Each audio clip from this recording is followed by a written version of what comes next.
السلام علیکم۔ بسم اللہ الرحمن الرحیم۔ محراب مریم۔ حضرت عیسیٰ علیہ السلام کی والدہ ماجدہ حضرت مریم رضی اللہ تعالی عنہا کے والد کا نام عمران اور ماں کا نام حنا تھا۔ جب بی بی مریم اپنی ماں کے شکم میں تھی اس وقت ان کی ماں نے یہ منت مان لی تھی کہ جو بچہ پیدا ہوگا میں اس کو بیت المقدس کی خدمت کے لیے آزاد کر دوں گی۔ چنانچہ جب حضرت مریم پیدا ہوئیں تو ان کی والدہ ان کو بیت المقدس میں لے گئیں۔ اس وقت بیت المقدس کے تمام عالموں اور عابدوں کے امام حضرت زکریا علیہ السلام تھے جو حضرت مریم کے خالو تھے۔ حضرت زکریا علیہ السلام نے حضرت مریم رضی اللہ تعالی عنہا کو اپنی کفالت اور پرورش میں لے لیا اور بیت المقدس کی بالائی منزل میں تمام منزلوں سے الگ ایک محراب بنا کر حضرت مریم کو اس محراب میں ٹھہرایا۔ چنانچہ حضرت مریم رضی اللہ تعالی عنہا اس محراب میں اکیلی خدا کی عبادت میں مصروف رہنے لگیں اور حضرت زکریا علیہ السلام صبح و شام محراب میں ان کی خبر گیری اور خورد و نوش کا انتظام کرنے کے لیے آتے جاتے رہے۔ چند ہی دنوں میں حضرت مریم کے محراب کے اندر یہ کرامات نمودار ہوئیں کہ جب حضرت زکریا علیہ السلام محراب میں جاتے تو وہاں جھاڑوں کے پھل گرمی میں اور گرمی کے پھل جھاڑوں میں پاتے۔ حضرت زکریا علیہ السلام حیران ہو کر پوچھتے کہ اے مریم یہ پھل کہاں سے تمہارے پاس آتے ہیں؟ تو حضرت مریم رضی اللہ تعالی عنہا یہ جواب دیتے ہیں کہ یہ پھل اللہ کی طرف سے آتے ہیں اور اللہ جس کو چاہتا ہے بلا حساب روزی عطا فرماتا ہے۔ حضرت زکریا علیہ السلام کو خداوند قدوس نے نبوت کے شرف سے نوازا تھا مگر ان کے کوئی اولاد نہیں تھی اور وہ بالکل ضعیف ہو چکے تھے۔ برسوں سے ان کے دل میں فرزند کی تمنا مرسن تھی اور بارہا انہوں نے گڑ گڑا کر خدا سے اولاد نرینہ کے لیے دعا بھی مانگی تھی مگر خدا کی شان بے نیازی کے باوجود اس کے اب تک ان کو کوئی فرزند نہیں ملا۔ جب انہوں نے حضرت مریم رضی اللہ تعالی عنہا کے محراب میں یہ کرامت دیکھی کہ اس جگہ بے موسم کا پھل آتا ہے تو اس وقت ان کے دل میں یہ خیال آیا کہ میری عمر اب اتنی ضعیفی کی ہو چکی ہے کہ اولاد کے پھل کا موسم ختم ہو چکا ہے مگر وہ اللہ جو حضرت مریم کے محراب میں بے موسم کے پھل عطا فرماتا ہے وہ قادر ہے کہ مجھے بھی بے موسم کی اولاد کا پھل عطا فرما دے۔ چنانچہ آپ نے محراب مریم میں دعا مانگی اور آپ کی دعا مقبول ہو گئی اور اللہ تعالیٰ نے بڑھاپے میں آپ کو ایک فرزند عطا فرمایا جن کا نام خود خداوند عالم نے یحییٰ رکھا اور اللہ تعالیٰ نے ان کو نبوت کا شرف بھی عطا فرمایا۔ قرآن مجید میں خداوند قدوس نے اس واقعے کو اس طرح بیان فرمایا، جب زکریا اس کے پاس اس کی نماز پڑھنے کی جگہ جاتے تو اس کے پاس نیا رزق پاتے۔ کہا اے مریم یہ تیرے پاس کہاں سے آیا؟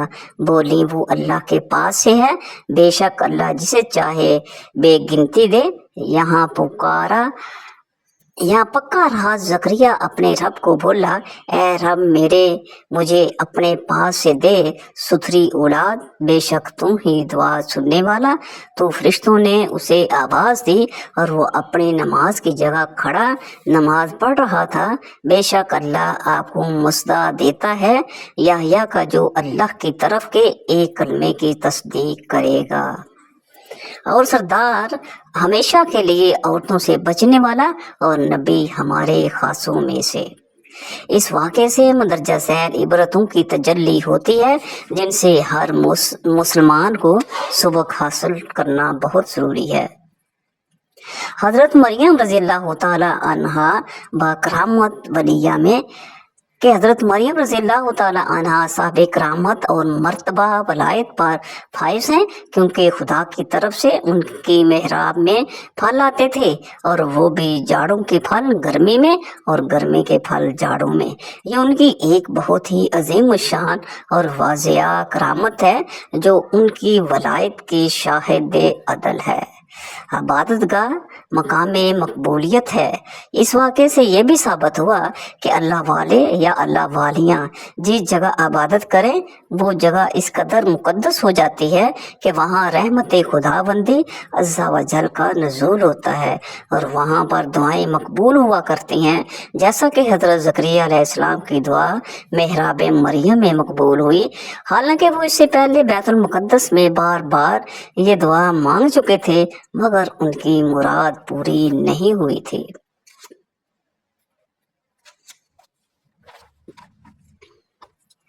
قبروں کے پاس دعا، جہاں اللہ کے مقبول بندے اور مقبول بندیاں چند دن بیٹھ کر عبادت کریں، جب ان جگہوں پر دعائیں مقبول ہوتی ہیں تو ان مقبولان بارگاہ الہی کی قبروں کے پاس، جہاں ان بزرگوں کا پورا جسم برس تک رہا ہے، وہاں بھی ضرور دعائیں مقبول ہوں گی۔ چنانچہ حضرت امام شافعی رحمۃ اللہ علیہ کا بیان ہے، جب کسی مسئلے کا حل میرے لیے مشکل ہو جاتا تھا تو میں بغداد جا کر حضرت امام اعظم ابو حنیفہ رضی اللہ تعالیٰ علیہ کی قبر مبارک کے پاس بیٹھ کر اپنے اور خدا کے درمیان امام ممدوح کی مبارک قبر کو وسیلہ بنا کر دعا مانگتا تھا تو میری مراد بر آتی تھی اور مسئلہ حل ہو جایا کرتا تھا۔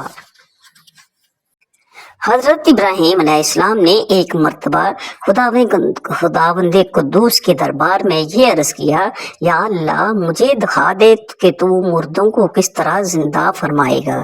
تو اللہ تعالیٰ نے فرمایا کہ اے ابراہیم، کیا اس پر تمہارا ایمان نہیں ہے؟ تو آپ نے عرض کیا کہ کیوں نہیں، میں اس پر ایمان تو رکھتا ہوں، لیکن میری تمنا یہ ہے کہ اس منظر کو اپنی آنکھوں سے دیکھ لوں تاکہ میرے دل کو قرار آ جائے۔ تو اللہ تعالیٰ نے فرمایا کہ تم 4 پرندوں کو پالو اور ان کو خوب کھلا پلا کر اچھی طرح ہلا لو، پھر تم انہیں ذبح کر کے اور ان کا قیمہ بنا کر اپنے گرد و نما کے چند پہاڑوں پر تھوڑا تھوڑا گوشت رکھ دو، پھر ان پرندوں کو پکارو تو وہ پرندے زندہ ہو کر دوڑتے ہوئے تمہارے پاس آ جائیں گے اور تم مردوں کے زندہ ہونے کا منظر اپنی آنکھوں سے دیکھ لو گے۔ چنانچہ حضرت ابراہیم علیہ السلام نے ایک مرغ، ایک کبوتر، ایک گدھ اور ایک مور، ان 4 پرندوں کو پالا اور ایک مدت تک ان 4 پرندوں کو کھلا پلا کر خوب ہلا لیا، پھر ان 4 پرندوں کو ذبح کر کے ان کے سروں کو اپنے پاس رکھ لیا اور ان 4 کا قیمہ بنا کر تھوڑا تھوڑا گوشت اطراف و جوانب کے پہاڑوں پر رکھ دیا اور دور سے کھڑے ہو کر ان پرندوں کا نام لے کر پکارا کہ یا ایوہ الحدیق، اے مرغ، یا ایوہ الحمامات، اے کبوتر، یا ایوہ النسر، اے گدھ، یا ایوہ الطاؤوس، اے مور۔ آپ کی پکار پر ایک دم پہاڑوں سے گوشت کا قیمہ اڑنا شروع ہو گیا اور ہر پرند کا گوشت پوست ہڈی پر الگ ہو کر 4 پرند تیار ہو گئے اور وہ 4 پرندے بلا سروں کے دوڑتے ہوئے حضرت ابراہیم علیہ السلام کے پاس آ گئے اور اپنے سروں سے جڑ کر دانا چگنے لگے اور اپنی اپنی بولیاں بولنے لگے اور حضرت ابراہیم علیہ السلام نے اپنی آنکھوں سے مردوں کے زندہ ہونے کا منظر دیکھ لیا اور ان کے دل کو اطمینان و قرار مل گیا۔ اس واقعے کا ذکر خداوند کریم نے قرآن مجید کی سورۃ بقرہ میں ان الفاظوں کے ساتھ بیان فرمایا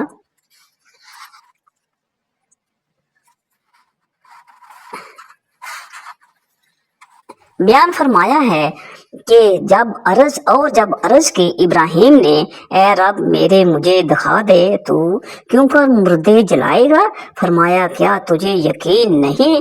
عرض کی یقین کیوں نہیں، مگر یہ چاہتا ہوں کہ میرے دل کو قرار آ جائے۔ فرمایا تو اچھا 4 پرندے لے کر اپنے ساتھ ہلا لے، پھر ان کا ایک ایک ٹکڑا ہر پہاڑ پر رکھ دے، پھر انہیں بلا وہ تیرے پاس چلے آئیں گے پاؤں سے دوڑتے، اور جان رکھ کہ اللہ غالب حکمت والا ہے۔ चारों परिंदों का कीमा बनाकर हजरत इब्राहिम अलैहिस्सलाम ने पहाड़ों पर रख दिया था। फिर अल्लाह ताला का हुक्म हुआ कि सुम्मत ऊहुन्ना, यानी इन मुर्दा परिंदों को पुकारो।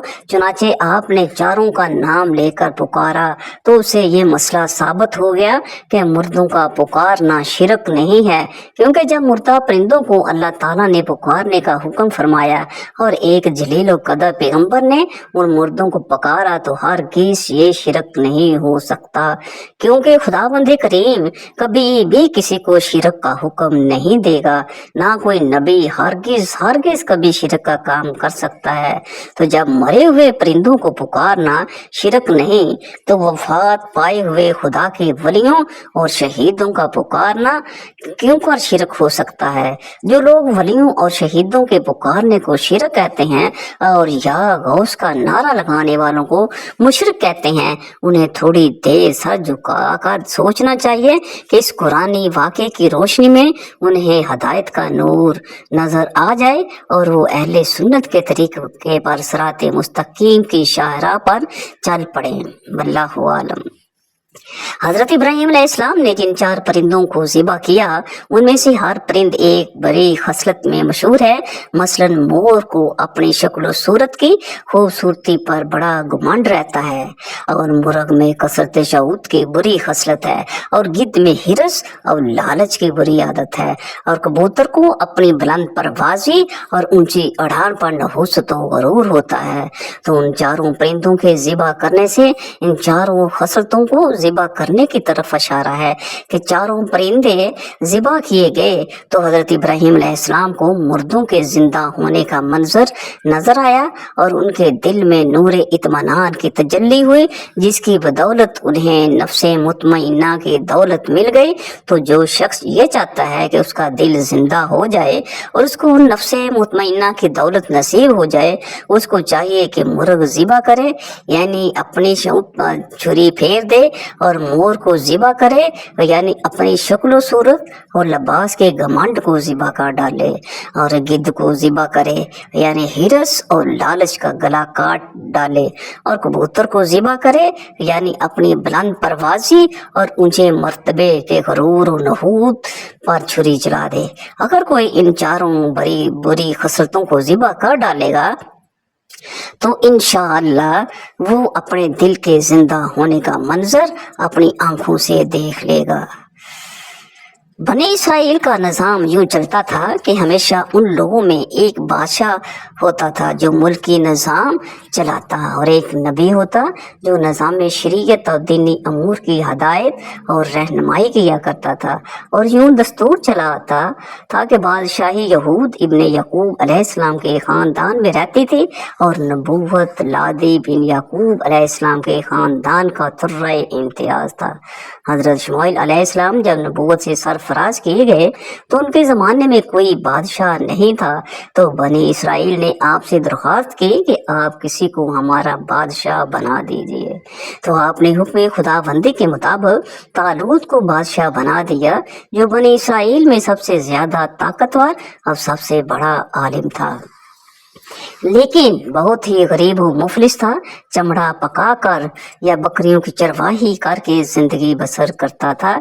इस पर बनी इसराइल को एतराज़ हुआ कि तालूत शाही खानदान से नहीं है, लिहाजा ये क्यों कर और कैसे हमारा बादशाह हो सकता है।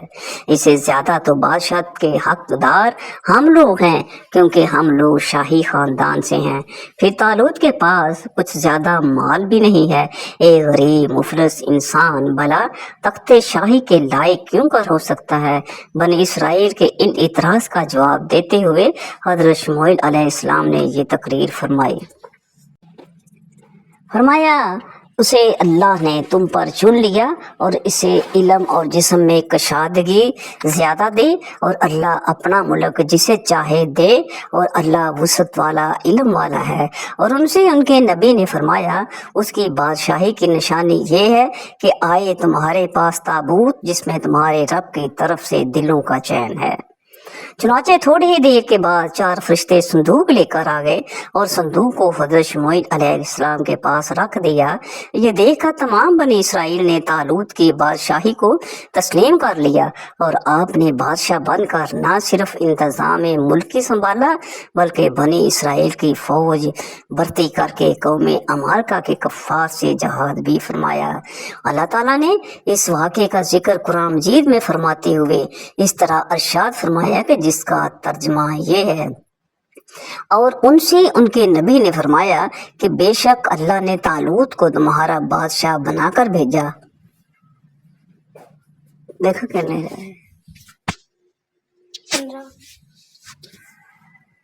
बोले उसे हम पर बादशाही क्यों कर होगी और हम उससे ज्यादा सल्तनत के मुस्तहिक हैं और उसे माल में भी वसअत नहीं दी गई। फरमाया ए अल्लाह तुम पर चुन लिया और उसे इल्म और जिस्म में कुशादगी ज्यादा दे और अल्लाह अपना मुल्क जिसे चाहे दे और अल्लाह वसअत वाला इल्म वाला है।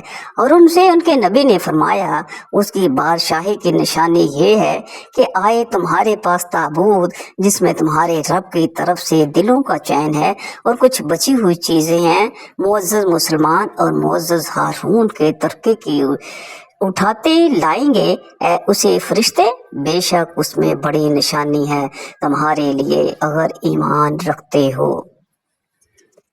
इस वाक़े से जहाँ बहुत से मसाइल पर रोशनी पड़ती है, एक बहुत ही वाज़ेह दरस ये मिलता है कि अल्लाह ताला के फजल और उसकी नवाज़श की कोई हद नहीं है।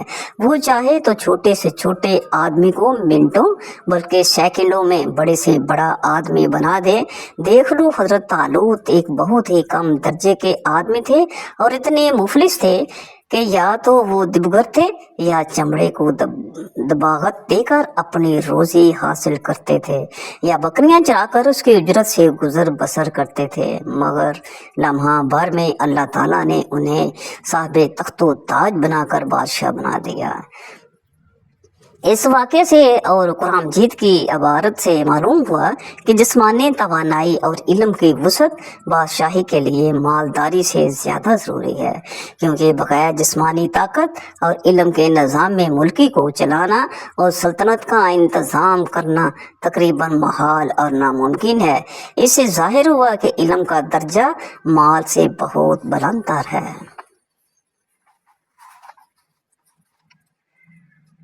जब तालूत बनी इसराइल के बादशाह बन गए तो आपने बनी इसराइल को जहाद के लिए तैयार किया और एक काफिर बादशाह जालूत से जंग करने के लिए अपनी फौज को लेकर मैदान जंग में निकले। जालूत बहुत ही कद्दावर और नहायत ही ताकतवर बादशाह था। वो अपने सर पर लोहे की जो टोपी पहनता था उसका वजन 300 तिल था। जब दोनों फौजें मैदान जंग में लड़ाई के लिए सफ आरा कर चुकी तो हजरत तालूत ने अपने लश्कर में ये ऐलान फरमा दिया कि जो शख्स जालूत को कत्ल करेगा मैं अपनी शहजादी का निकाह उसके साथ कर दूंगा और अपनी आधी सल्तनत भी उसको अता कर दूंगा। ये फरमान शाही सुनकर हज़रत दाऊद अलैहिस्सलाम आगे बढ़े, जो अभी बहुत ही कम सिन थे और बीमारी से चेहरा जर्द हो रहा था और गुर्बत व मुफलसी का ये आलम था कि बकरियां चरा कर उसकी उजरत से गुजर बसर करते थे। रवायत है कि जब हजरत दाऊद अलैहिस्सलाम घर से जहाद के लिए रवाना हुए थे तो रास्ते में एक पत्थर ये बोला कि ए हजरत दाऊद मुझे उठा लीजिए, क्योंकि मैं हजरत मूसा अलैहिस्सलाम का पत्थर हूँ। फिर दूसरे पत्थर ने आपको पुकारा कि ए हजरत दाऊद मुझे उठा लीजिए, क्योंकि मैं हजरत हारून अलैहिस्सलाम का पत्थर हूँ। फिर एक तीसरे पत्थर ने आपको पुकार कर अर्ज किया कि ए हजरत दाऊद अलैहिस्सलाम मुझे उठा लीजिए, क्योंकि मैं जालूत का कातिल हूँ। आप अलैहिस्सलाम ने इन तीनों पत्थरों को उठाकर अपने झोली में रख लिया। जब जंग शुरू हुई तो हजरत दाऊद अलैहिस्सलाम अपनी गुफन लेकर सफ़ों से आगे बढ़े और जब जालूत पर आके नजर पड़ी तो आपने इन तीनों पत्थरों को अपनी गुफन में रखकर और बिस्मिल्लाह पढ़कर गुफन से तीनों पत्थरों को जालूत के ऊपर फेंका और ये तीनों पत्थर जाकर जालूत की नाक और खोपड़ी पर लगे और इसके भेजे के और इसके भतीजे اور اس भेजे हुए को पाश पाश करके सर के पीछे से निकलकर 30 जालूतियों को लगे और सब के सब मकतूल होकर गिर पड़े। फिर हजरत दाऊद अलैहिस्सलाम ने जालूत की लाश को घसीटते हुए लाकर अपने बादशाह हजरत तालूत के कदमों में डाल दिया। इस पर हजरत तालूत और बनी इसराइल बेहद खुश हुए। जालूत के कत्ल हो जाने से उसका लश्कर भाग निकला और हजरत तालूत को फतह मुबीन हो गई। और अपने ऐलान के मुताबिक हजरत तालूत ने हजरत दाऊद अलैहिस्सलाम के साथ अपनी लड़की का निकाह कर दिया और अपनी आधी सल्तनत का उनको सुल्तान बना दिया। फिर पूरे 40 बरस के बाद जब हजरत तालूत बादशाह का इंतकाल हो गया तो हजरत दाऊद अलैहिस्सलाम पूरी सल्तनत के बादशाह बन गए। और जब हजरत शमूएल अलैहिस्सलाम की वफात हो गई तो अल्लाह ताला ने हजरत दाऊद अलैहिस्सलाम को सल्तनत के साथ नबूवत से भी सरफराज फरमा दिया। आपसे पहले सल्तनत और नबूवत दोनों आजाद एक साथ किसी को भी नहीं मिला था। आप पहले शख्स हैं कि इन दोनों ओहदों पर फायज होकर 70 बरस तक सल्तनत और नबूवत दोनों मनसबों के फराइज पूरे करते रहे। और फिर आपके बाद आपके फरजांद हजरत सुलेमान अलैहिस्सलाम को भी अल्लाह ताला ने सल्तनत और नबूवत दोनों मर्तबों से सरफराज फरमाया। इस वाक़े का अजमली बयान कुरान मजीद के सूरत बकरा में इस तरह है कि वक़तला दाऊद जालूता व अताहुल्लाहुल मुल्का वल हिकमता व अल्लमहु मिम्मा यशा। तर्जुमा इसका ये है, और कत्ल किया दाऊद ने जालूत को और अल्लाह ने उसे सल्तनत और हिकमत अता फरमाई और उसे जो चाहा सिखाया। हजरत दाऊद अलैहिस्सलाम का जरिया मुआश। हजरत दाऊद अलैहिस्सलाम ने बावजूदी के एक अजीम सल्तनत के बादशाह थे, मगर सारी उम्र वो अपने हाथ की दस्तकारी की कमाई से अपने खुर्दो नोश का सामान करते रहे। अल्लाह ताला ने आपको ये मौजज़ा अता फरमाया था कि आप लोहे को हाथ में लेते तो वो मोम की तरह नरम हो जाया करता था और आप उससे ज़रहें बनाया करते थे और उनको फरोख्त करके उस रकम को अपना ज़रिया मुआश बनाए हुए थे। और अल्लाह ताला ने आपको परिंदों की बोली सिखा दी थी। हजरत तालूत की सरगुज़श्त की तरह हजरत दाऊद अलैहिस्सलाम की मुक़द्दस ज़िंदगी से यही सबक मिलता है कि अल्लाह ताला जब अपना फजलो करम फरमाता है तो एक लम्हा में राई पहाड़ और ज़र्रा को आफताब बना देता है। गौर करो कि हजरत दाऊद अलैहिस्सलाम एक कम सिन लड़के थे और खुद नहायत ही मुफलिस और एक गरीब बाप के बेटे थे, मगर अचानक अल्लाह ताला ने उनको कितने अजीम और बड़े बड़े और रुतबे दर्जात के आज़ाद से सरफराज फरमा दिया कि उनके सर पर ताज शाही रख कर उन्हें बादशाह बना दिया। और एक बादशाह की शहजादी उनके निकाह में आई और फिर नबूवत का मर्तबा बुलंद उन्हें अता फरमा दिया गया कि उससे बढ़कर इंसान के लिए कोई बुलंद मर्तबा हो सकता ही नहीं। फिर अल्लाह ताला की कुदरत काहिरा का जलवा देखो कि जालूत जैसे जाबर और ताकतवर बादशाह का कातिल हजरत दाऊद अलैहिस्सलाम को बना दिया, जो एक कम सिन लड़के और बीमार थे।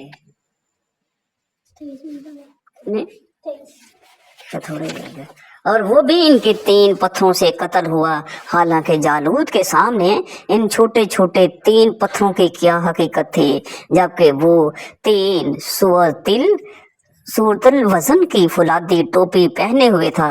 मगर हकीकत तो ये है कि अल्लाह ताला अगर चाहे तो एक चींटी को हाथी पर गालिब कर दे, और अल्लाह ताला अगर चाहे तो हाथी एक चींटी का कुछ भी नहीं बिगाड़ सकता। तालूद बगरी यानी चमड़ा पकाने का पेशा करते थे या बकरियां चराते थे, और हजरत दाऊद अलैहिस्सलाम भी पहले बकरियां चराया करते थे। और फिर जब अल्लाह ताला ने उनको बादशाह बना दिया और नबूवत के शरफ से भी सरफराज फरमा दिया तो उन्होंने अपना ज़रिया मुआश ज़रे बनाने के पेशे को बना लिया। इससे मालूम हुआ कि रिज़्क़ हलाल طلب کرنے کے لیے کوئی پیشہ اختیار کرنا، خواہ وہ چمڑے کا ہو، چرواہی کا ہو، یا لوہاری ہو، یا کپڑا بننا ہو، الغرض کوئی پیشہ ہرگز ہرگز نہ ذلیل ہے، نہ ان پیشوں کے ذریعے روزی حاصل کرنے والوں کے لیے کوئی ذلت ہے۔ جو لوگ بینکروں اور دوسرے پیشہ وروں کو محض ان کے پیشے کی بنا پر ذلیل و حقیر سمجھتے ہیں، وہ انتہائی جہالت و گمراہی کے گڑھے میں گرے ہوئے ہیں۔ رزق حلال طلب کرنے کے لیے کوئی جائز پیشہ اختیار کرنا یہ انبیاء و مرسلین اور صالحین کا مقدس طریقہ ہے، لہذا ہرگز ہرگز پیشہ ور مسلمانوں کو حقیر و ذلیل شمار نہیں کرنا چاہیے، بلکہ حقیقت تو یہ ہے کہ پیشہ ور مسلمان ان لوگوں سے ہزاروں درجے بہتر ہیں جو سرکاری نوکریوں اور رشوتوں اور دھوکہ دہی کے ذریعے رقمیں حاصل کر کے اپنا پیٹ پالتے ہیں اور اپنے شریف ہونے کا دعویٰ کرتے ہیں، حالانکہ شرعاً اس سے زیادہ ذلیل کون ہوا جس کی کمائی حلال نہ ہو۔ اللہ تعالیٰ مجھے اور آپ سننے والے کو اللہ تعالیٰ کے حکم اور حضور پاک صلی اللہ علیہ وآلہ وسلم کی سنت کے مطابق زندگی گزارنے کی توفیق عطا فرمائے، آمین ثم آمین۔